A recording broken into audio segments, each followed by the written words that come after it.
All right, let's go. You're on. You can have the first question. Okay, well, welcome. I just want to say thank you for joining us. My name is Anchor King, and I am Chanda, and we are with One Media. We are a small nonprofit out of Washington State, but hopefully have large impact, especially on Julian Assange's case and other cases around the world. And we're so blessed to be here in person with you, have a lovely dinner, and showing a movie in the welcome to Washington. How are you?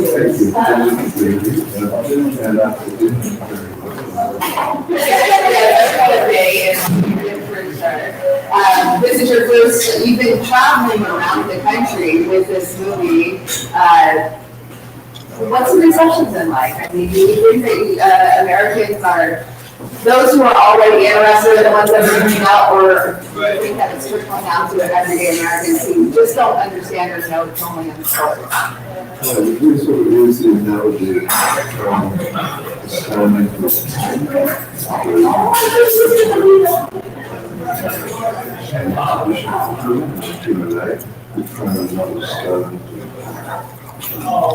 those energies are washed at the shore. The shore, of course, the victim of this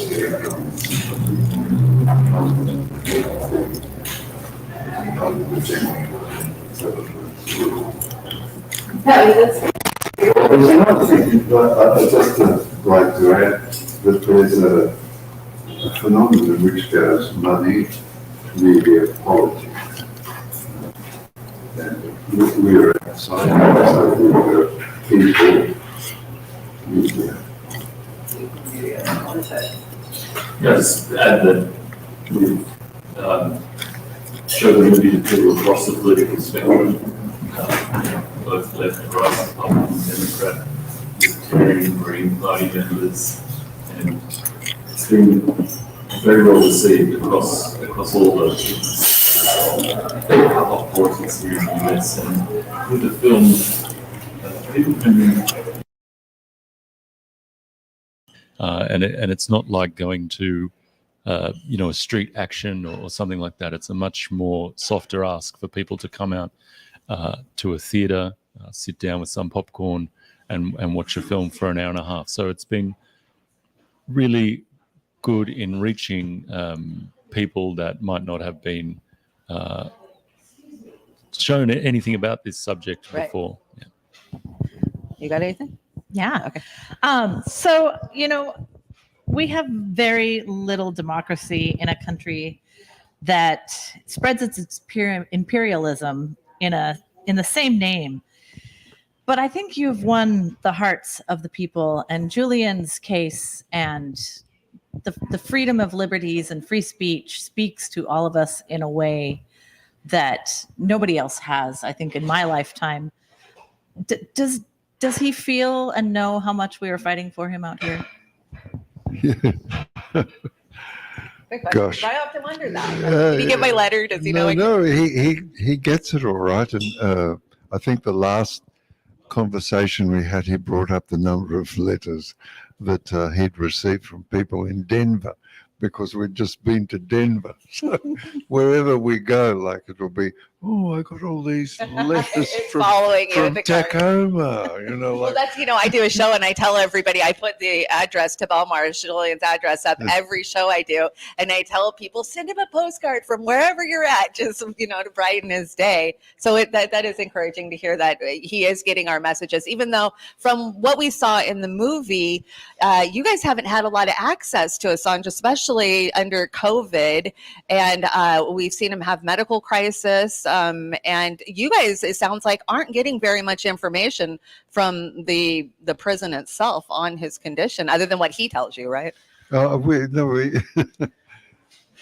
a 10-minute phone call, so I've got to cover a lot of ground. And usually we start off with the gossip about the kids and Stella and Julian, and Gabriel and Severin. And then that covers 5 minutes. So you start to develop conversations about how are you? Well, he doesn't like to answer that, of course. Yeah. Because he doesn't want to complain. And then the conversation is guillotined. It's quite short. But I'd like, just for your amusement, to add that in the part of the film towards the end, President Biden on his podium Oh gosh, at that the was inauguration, yeah. with nobody there except paid accolades, says American democracy. Well, last time I looked at the American Constitution, I understood that it was a republic. It is. Yeah, So I wonder which country he's, head of. Yeah. Well, which country he thinks he's head of. So you've traveled a lot with this movie. I'm assuming not just in America. What is the temperature out there outside of these Western walls, to say? I mean, do people condemn America for doing this to Julian? Even Australia, we seem to see a lot of people not really know, Australians really knowing what's going on. What is the temperature out there? Well, I think, when we show this movie, say we show it in Mexico, people react differently wherever we are. People in Mexico, they have a direct experience with persecution, and that it's a very family-orientated society, and so they get very emotional when they see this movie because they can relate to what's going on. Yeah, in Julian's case. In Australia, again, it's different. People connect in a different way. But I think it's not so much, people from the US are so hospitable, so friendly, and it's the government that the focus is on. It's Washington, D.C., the State Department, these sorts of organizations that are responsible for Julian's persecution. They are the targets of people's ire, if you will. But it's the support around the world is steadily growing. It just keeps growing and growing. It's like a tide, a sort of rising tide all around the world. Support for calling for Julian's freedom because of people understand how this affects them and how it affects their rights. Their rights to know what the governments are doing in their name, particularly as the US is, the hegemon of the world at the moment. Right. And so people really want to know what's going on, and they can see that what's happening to Julian stops them from understanding who their country are making alliances with and things like that. So one of the things I'm always curious about, because Julian was even with the first round of WikiLeaks that came out, I was so proud that somebody was able to not only have the courage to publish them, but also to leak them in the first place, because it all confirmed, the atrocities we thought were happening, but we didn't have proof. And there was such integrity with the work he was doing. And I look at the pandemic and I think, man, it would be such a different story if Julian was free and able to help the whistleblowers now that are exposing some of the corruption. I think one of the things that I've seen as an activist on the ground is the changing tide amongst just regular people after the pandemic of realizing the value of their liberties and free speech. And did he warn you ahead of time of a lot of the surveillance state that we see kind of pushing technocracy that I think has really opened people's eyes to what can be and what has happened already? Sure. He outlined in several directions the intrusion of the technocratic state into our lives and the capacity of contemporary technology to evaluate our wants, needs, and psychology, and as a consequence manipulate us in certain directions because of that. Of course, that was an important contribution for which his reward is 14 years of arbitrary detention. To the balance of your question, Julian spent, the last 4 years in maximum security prison, and that was during the COVID times. Gabriel and I traveled all of the European theatre the UK and the US during that time, and Australia, and found that the response of governments was completely synonymous with each other. Each government followed the other. And so we can only conclude from that, not conspiracy, but absolute panic, that they followed anything which would constrain the populations, because they really didn't understand what the COVID phenomenon was. In my humble opinion, COVID was, a little bit worse than influenza. Yeah. However, my view is it doesn't count. What does count is the state overreaction to the circumstance. We had one, if I could relate to you, a young woman, it's about 27, she was 8 months pregnant in Melbourne, wrote on her Facebook post that they were going to have a meeting about COVID and the resistance to some of the mandates. So the police came along and arrested her and strapped her arms behind her back with one of those plastic ties. So that principally what we're concerned with is the overreaction of government. And a truth teller like Julian and WikiLeaks would have been really handy in those circumstances. I agree. I agree too. We really could have used them. So the biggest thing that I took away from the movie that I didn't expect was the impact that it's having on the broader family, not just Julian. And I mean, it's the whole entire family. It's all Estella's family. It's the children. It's your children. As a father, I just got to feel that it's got to be so gut-wrenching to know that you have to leave a young child behind to go help an older child. I kind of feel like I picked that up from the movie. I felt your anguish for that. Well, both Gabriel has a 9-year-old daughter, and Severin, named Rosa, and I have a 7-year-old daughter, Severin. And you can say that they're not pleased with us. They want us to be home, Right. of course. So that's got to be guilt, right? Do you carry guilt? Like I should be home and I got to fight for my son? You get the internal conflict is intense, yes. Yeah. But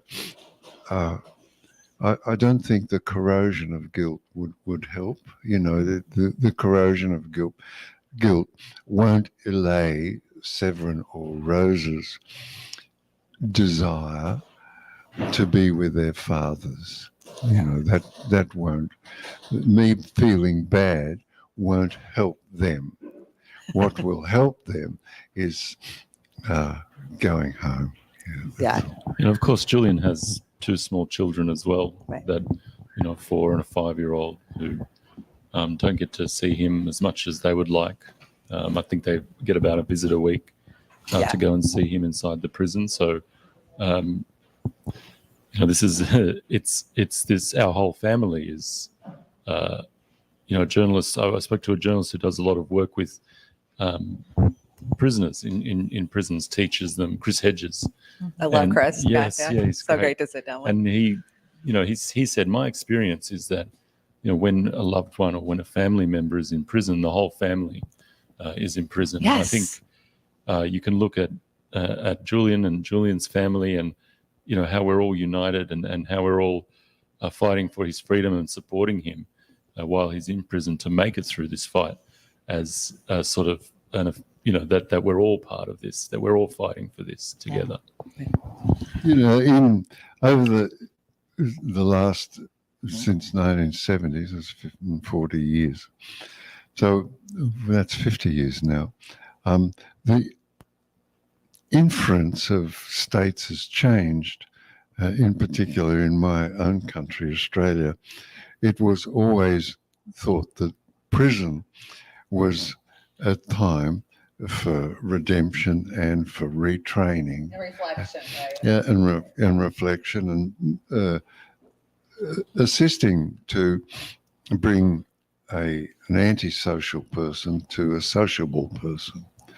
However, it's changed now, and now it's considered first and foremost that you have to be punished, and the state has to extract retribution, and as a consequence, my laugh is ironic and grim.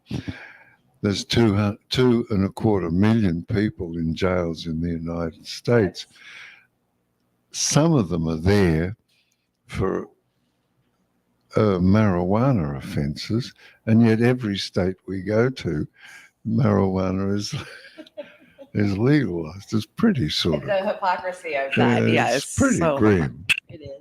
We are absolutely a prison state nation that pretends For profit and pretends we're for democracy.